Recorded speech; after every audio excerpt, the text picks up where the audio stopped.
Je te propose aujourd'hui d'écouter le discours du docteur Paul Fokam-Kamounié, qui est l'homme le plus riche d'Afrique francophone, qui nous donne un réel cours des géopolitiques, des géostratégies, et qui nous permet de comprendre pourquoi l'Afrique est aujourd'hui un terrain de jeu pour toutes les multinationales du monde, pour tous les pays les plus puissants du monde.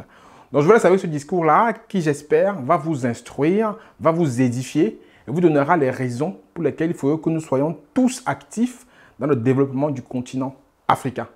Je vous laisse avec le docteur Paul Fokam-Kamounié. Mon plus gros problème, je l'ai découvert quand j'ai visité la Chine.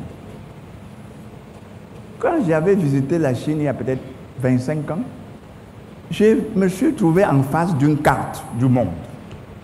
Et on me dit ça, c'est la carte du monde.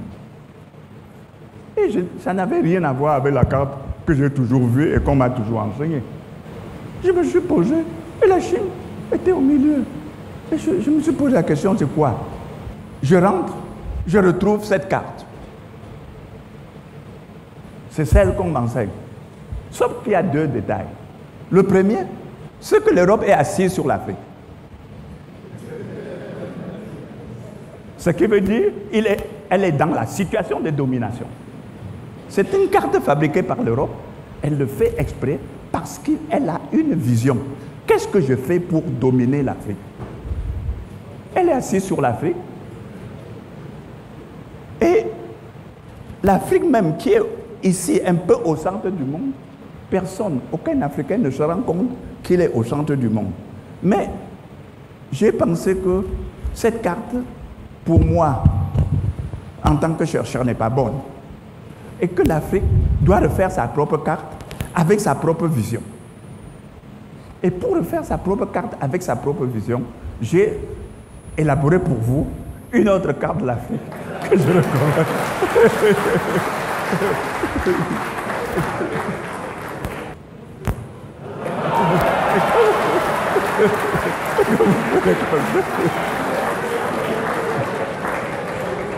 Pourquoi pas? L'Afrique, terrain de jeu mondial. Et comme vous pouvez le remarquer, tous les drapeaux sont plantés sur l'Afrique. Ça voudrait dire tout le monde, toute la guerre se joue sur le terrain de l'Afrique.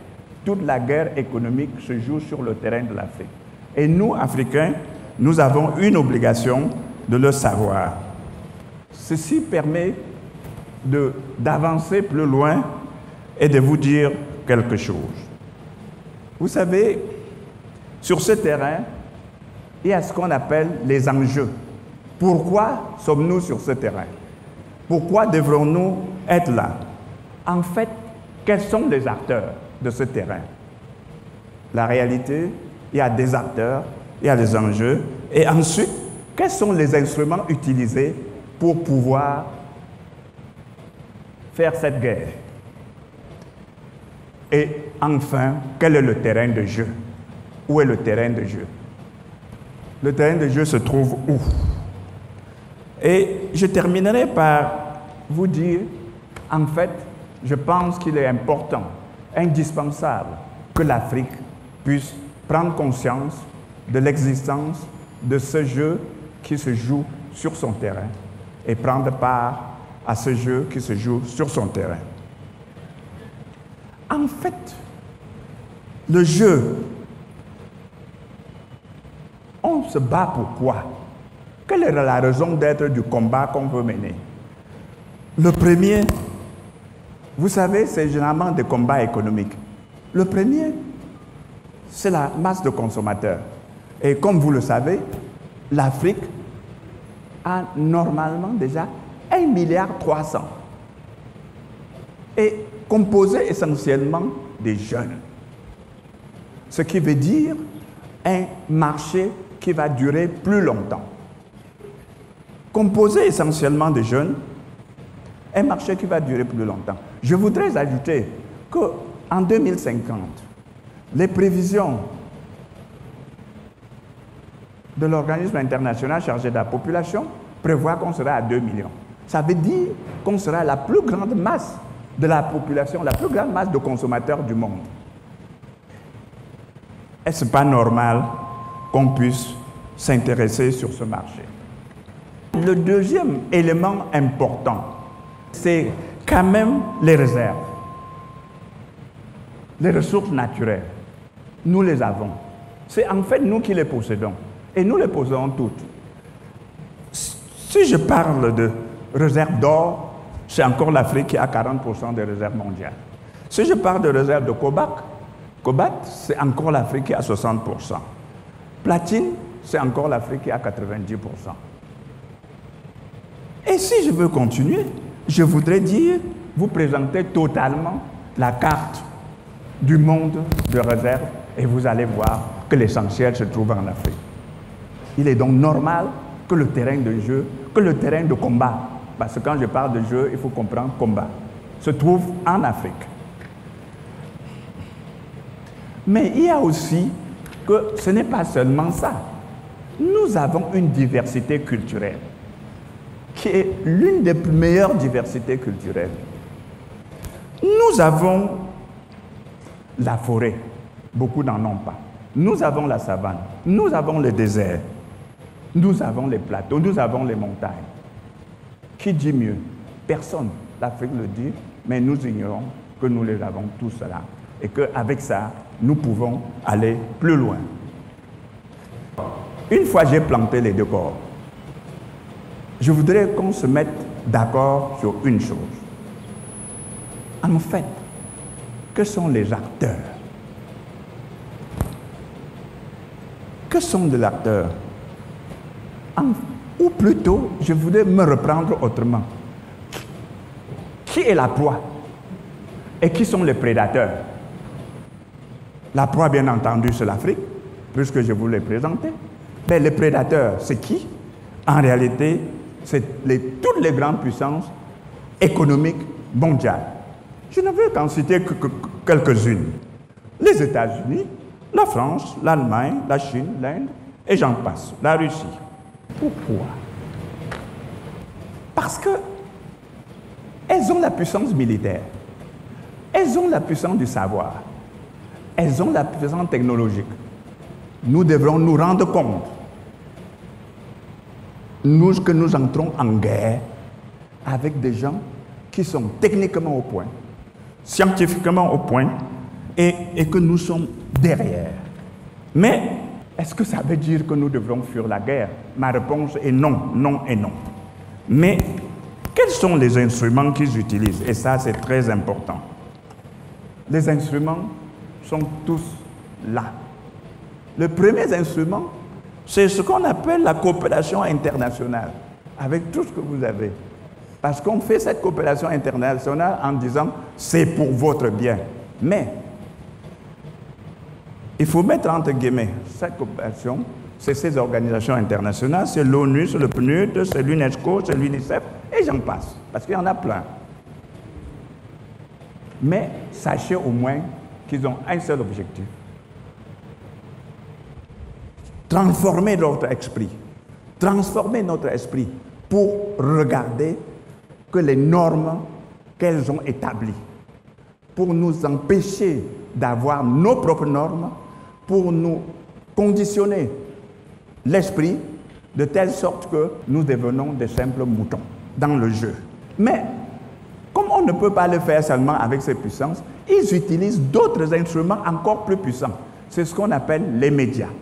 Et vous le connaissez aujourd'hui, l'Internet, les réseaux sociaux, les WhatsApp, pour nous envoyer tout ce qu'ils veulent en contradiction avec notre propre culture. Mais aussi, il y a surtout les grands médias qui arrosent l'Afrique. CNN, BBC, France 24, CCTV, I24 ou I24, Al Jazeera. Quelle est la mission de ces organes? Leur mission, c'est... j'ai oublié Russia Today, parce que c'est très important, Russia Today. Leur mission, c'est de nous faire admettre, inculquer en nous leur pensée. Et vous savez, lorsque vous arrivez à penser comme l'autre, tout de suite, vous devenez inférieur. Vous n'existez plus. Vous devrez avoir une autonomie de pensée pour pouvoir permettre. Or, ils mettent tous ces instruments à notre disposition pour penser comme eux. Qu'est-ce que nous faisons sur ce terrain? Nous ne faisons pas encore grand-chose. Mais, pour terminer, parce que ça, c'est les médias, parce que ça lance des messages. Mais il faudrait s'assurer que ces messages vont à l'endroit où on veut que ça aille. Cet endroit, on envoie maintenant ce qu'ils ont appelé les ONG. Pour fouiller les campagnes, apprendre nos langues et dicter ce que l'Occident a bien voulu que nous ayons, pour que, dans tout le cas et dans les orientations que nous avons, cela se passe exactement comme ils veulent. Ils vont nous donner leurs normes de vie. Ils vont nous transmettre leur culture. Ils vont nous aider à comprendre que nous ne sommes que des demi-hommes et que nous ne pouvons survivre que s'ils apportent de l'aide à nous. Voilà les autres instruments. Ensuite, il y a d'autres instruments que je pourrais appeler plus puissants et plus importants. C'est ce qu'on appelle les institutions de Bretton Woods. Les institutions de Bretton Woods, qui sont des arbitres partiaux, qui sont là pour organiser les choses de telle sorte que ça soit en faveur des grandes puissances économiques. Parce que c'est ces grandes puissances économiques qui les financent. Parce que c'est ces grandes puissances économiques qui leur donnent les moyens de survie. Il me semble normal, je ne les en veux pas, qu'ils pratiquent la politique de ces grandes puissances. C'est comme ça qu'on peut voir qu'on nous impose, à tort ou à travers, les plans d'ajustement structuraux, les politiques économiques, les politiques de Rostov. Mais je voudrais parier, si quelqu'un a déjà vu un pays qui se développe avec ces plans d'ajustement structuraux, alors je serais heureux de connaître ce pays-là, parce qu'à ma connaissance, je n'en connais pas du tout. Ça n'existe même peut-être pas. Maintenant, une fois le terrain est organisé, arrangé, mais il faut cueillir le fruit. Il faut cueillir le fruit. Mais qui va cueillir le fruit? On envoie donc ce qu'ils ont appelé leurs entreprises multinationales. Et on nous fait mettre même dans nos appels d'offres, il faut avoir l'expérience internationale. Ce qui voulait dire que je suis né aujourd'hui, il faut que j'ai une expérience internationale pour venir compétir dans mon pays. C'est très bien. Mais c'est ce qui se passe. Il s'agira de Rio Tinto, d'ExxonMobil, de Bolloré, de Lafarge, etc., etc. Je ne veux pas en citer tout, je dis simplement comme ça que ça, c'est les instruments qui sont envoyés sur le terrain pour cueillir le fruit après que tout a été organisé, orchestré pour que le fruit soit mûr. Au terrain démographique, vous savez, nous sommes bien. Sauf que nous avons une faiblesse de taille. L'Occident a une masse de consommateurs super riches. L'Asie a une masse de consommateurs riches. L'Afrique a une masse de consommateurs super pauvres. Parce que tout a été exploité, n'est-ce pas? Donc, sur ce terrain, même comme nous sommes meilleurs, nous sommes perdants. Et il est important que vous le sachiez. Nous sommes perdants sur le terrain du savoir. Vous savez que nous avons pris un retard abyssal. Lorsque je dis que nous avons pris un retard abyssal, je ne voudrais pas dire que nous croyons que ce retard ne peut pas être rattrapé. Ça peut être très rapidement rattrapé. Il faut seulement faire un constat. Un constat que nous avons pris un retard abyssal. Au niveau de l'alphabétisation, nous avons le taux d'alphabétisation le plus faible du monde. Ça veut dire que l'Afrique continue à subir la bataille. Mais, toujours sur le terrain de savoir, je me réfère au brevet. L'inscription de brevet, c'est quand même explique comment les scientifiques, les innovateurs se développent et comment ils peuvent prendre l'avance. Et pour l'inscription de brevet, vous savez, vous voyez la Chine, Elle est très loin devant, elle a déjà dépassé les États-Unis. 5 ans après, elle n'était pas là, donc nous avons possibilité de rattraper le retard. Les États-Unis et les autres puissances, simplement, dans cela, vous ne voyez pas l'Afrique. Pourquoi? Parce que le peu que nous faisons, c'est trop faible pour pouvoir signifier sur le tableau. Donc, nous perdons encore sur ce terrain. Sur le terrain du budget de recherche, là encore, nous n'existons pas. Le champion, toute catégorie, c'est les États-Unis. Après vient la Chine. Après le Japon. La France et toutes les grandes économies mondiales. Sur ce terrain, nous perdons la bataille. Mais si je vais au terrain de ressources naturelles, une fois encore, nous avons toutes les potentialités. Nous pouvons gagner la bataille là-bas, mais seulement, il nous manque l'élément essentiel, c'est le savoir. Il nous manque l'élément essentiel, c'est la technologie. Il nous manque l'élément essentiel, c'est notre capacité de travail. Parce que n'oubliez pas que l'Occident nous a dit de travailler 40 heures. Alors qu'avant qu'il n'atteigne ce niveau, il travaillait 108 heures. N'oubliez surtout pas. Et qu'est-ce que nous allons faire pour rattraper ce retard? That is the question mark. Maintenant, sur le terrain économique, nous avons, au niveau de ressources naturelles, toutes les potentialités. Toutes ces potentialités, nous les avons. Nous en faisons quoi? Comment nous pouvons les exploiter? Ça, parce qu'il nous manque un certain nombre de choses. Donc, encore une fois de plus, avec toutes ces capacités, nous perdons la bataille. Au niveau donc de la distribution de richesses, complètement, vous allez voir. L'Afrique, c'est ce qui est pointé en bleu au tout bas là. Pendant que tous les pays augmentent de façon exponentielle leurs revenus, leurs richesses, l'Afrique reste stable depuis 50 ans. Et cela veut dire que nous avons quelque chose à faire.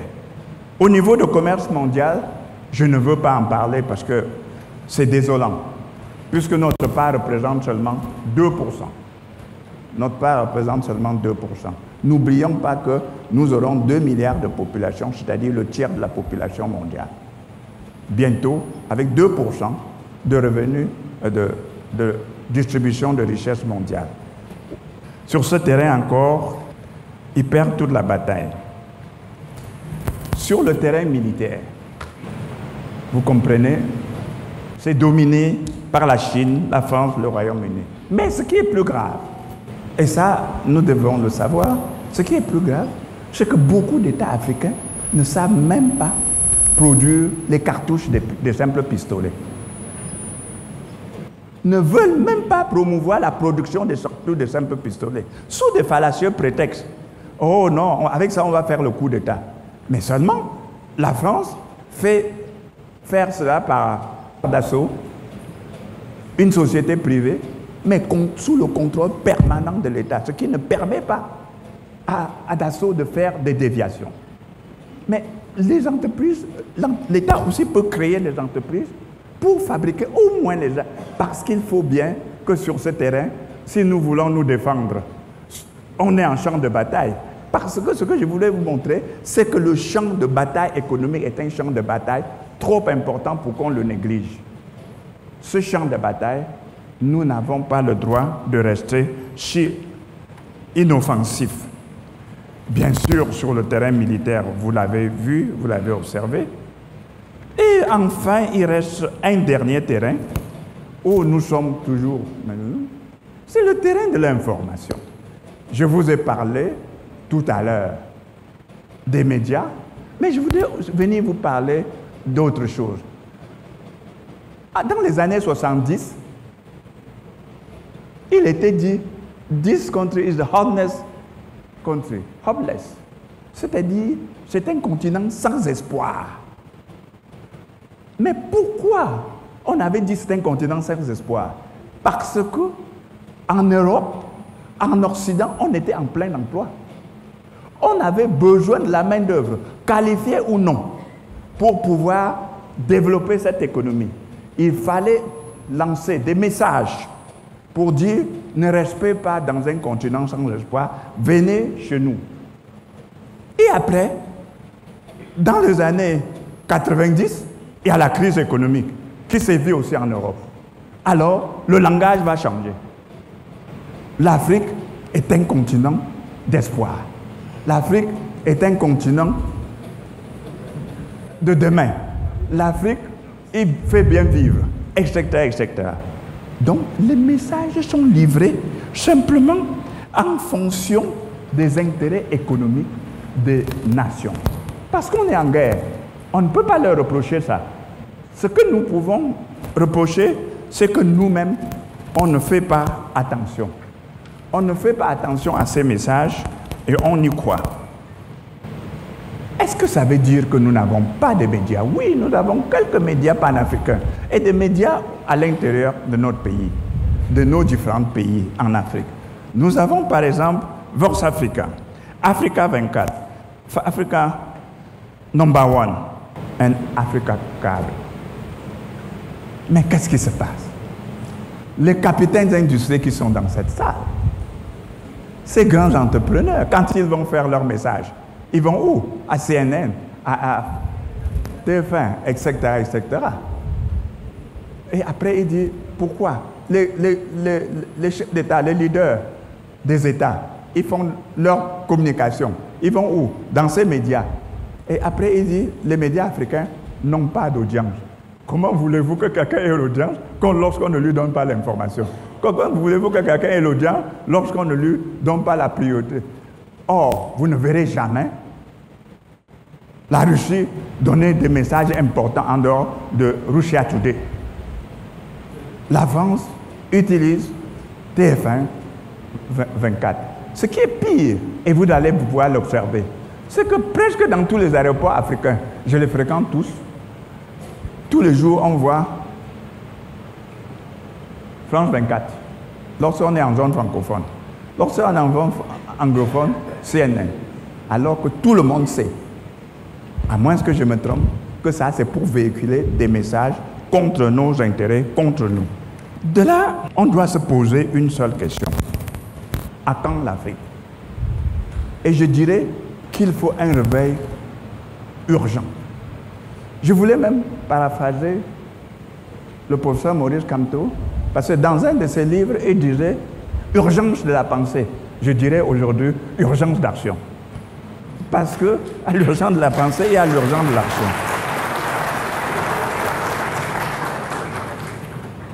Nous avons une population.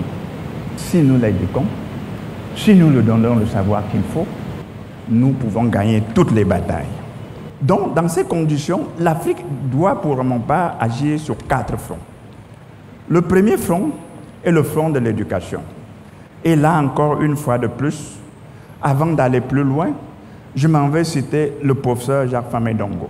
Dans son interview, il dit ceci, il faut casser le cloisonnement entre l'entreprise et l'éducation.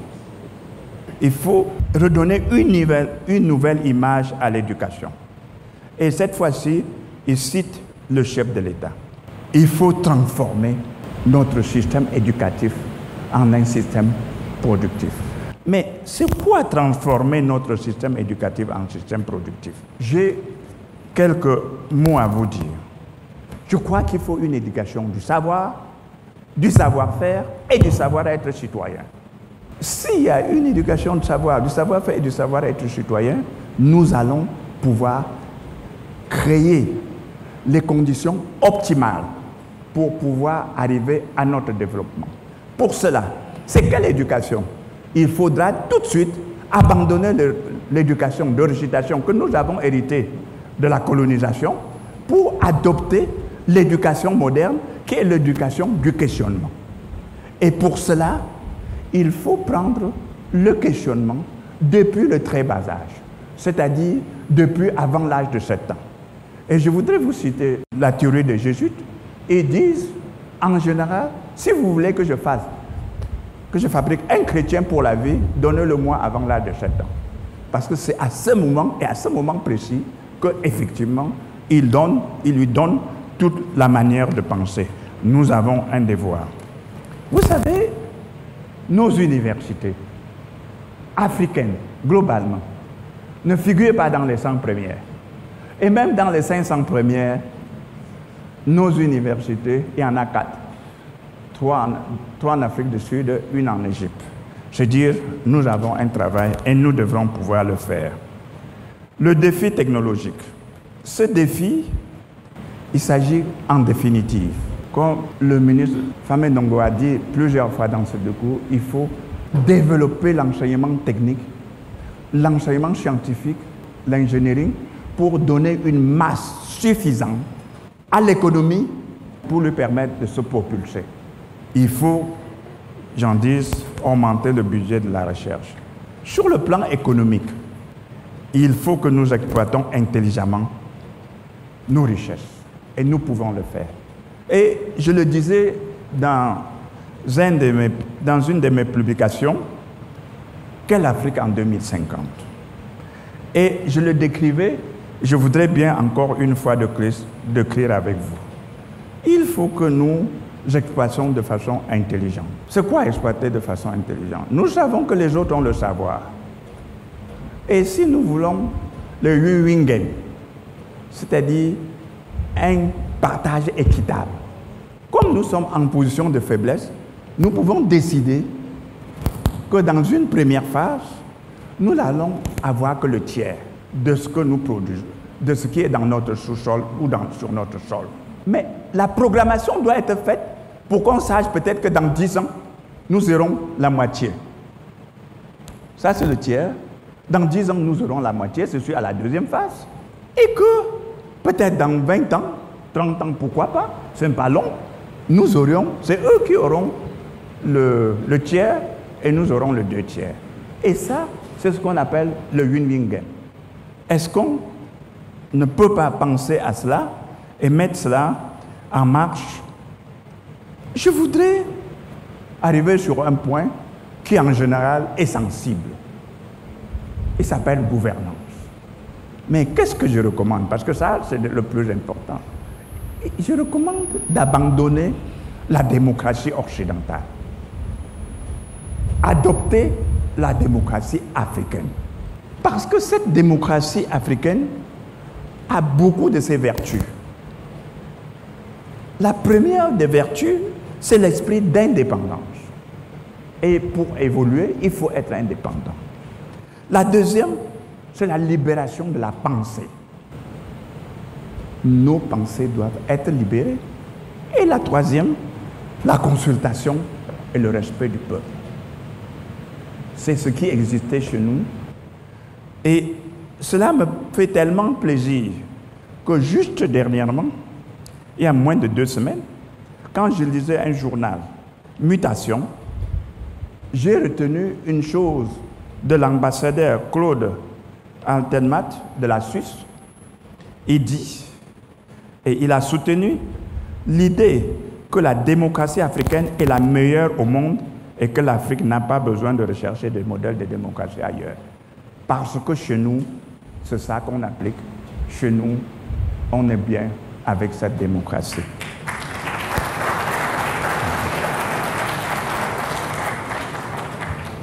Je ne veux pas vous tenir très longtemps. L'Afrique est dans un terrain de jeu de guerre. Nous devons fabriquer nos citoyens pour mener cette guerre et la gagner. Je vous remercie.